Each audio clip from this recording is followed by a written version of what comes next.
உலகம் அந்த சத்திய ஆவியானவரை காணாமலும் அறியாமலும் இருக்கிறபடியால் அவரை பெற்றுக்கொள்ள மாட்டாது.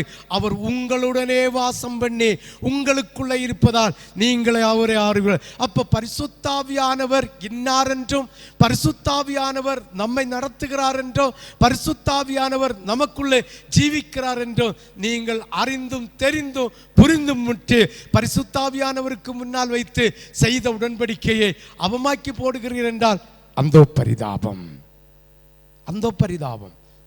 சற்று சிந்தித்து பாருங்கள்.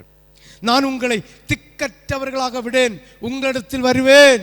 அவர் சொல்லுகிறார், பரிசுத்த ஆவியானவரை நான் அனுப்பி வைக்கிறேன், உங்களை தேற்றி அரவணைத்து நடத்துவார். நான் இப்ப போகிறேன், உங்களை திக்கற்றவனாக நீங்கள் செத்து போகும்படி, நரகத்துக்கு போகும்படி அலைந்து திரிகிற இந்த இந்த இந்த வேசி மார்க்கத்தின் பிள்ளைகளைப் போல நான் உங்களை விடேன்.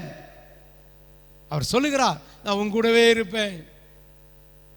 என்னுடைய கற்பனைக்கு நீ கீழ்ப்படிந்தால், என்னுடைய வார்த்தைக்கு செவி கொடுத்தால், பரிசுத்த ஆவியானவர் பரத்திலிருந்து தருகிற ஜீவ வார்த்தைகளுக்கு, அவர் அற்புதமான ஜீவ வார்த்தையை காதிலே தந்து கொண்டிருக்கிற அந்த வார்த்தையின் உபதேசத்திற்கு நீ செவி கொடுத்தால் உன்னை அலைந்து திரிய விடமாட்டேன், நானே உன் கூட இருந்து உன்னை பாதுகாப்பேன் என்று அருமையான பிள்ளைகளாகிய உங்கள் அனைவருக்கும் வாக்கு தருகிறார். நீங்கள் என்ன செய்து கொண்டிருக்கிறீர்கள்? நீங்கள் என்ன செய்து கொண்டிருக்கிறீர்கள்? நீங்க கேட்கலாம், இதை விட நான் எப்படி வாழ வேண்டும் பாஸ்டர்?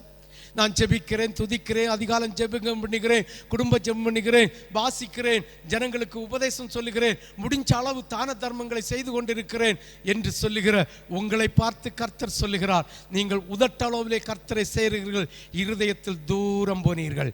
ஏனென்றால் உபத்திரவங்கள், பாடுகள், வேலைகள் நிமித்தம், கஷ்டத்தின் நிமித்தம், துன்பத்தின் நிமித்தம், வேலை, அதாவது ஆண்டவருடைய நாமத்தை மகிமைப்படுத்தாமல் தொழில், வேலை, இப்படிப்பட்ட காரணத்தின் நிமித்தம் ஆண்டவருடைய உடன்படிக்கையை புறந்தள்ளுகிற மனுஷர்களாயிருக்கிறீர்கள், மனுஷிகளாயிருக்கிறீர்கள்.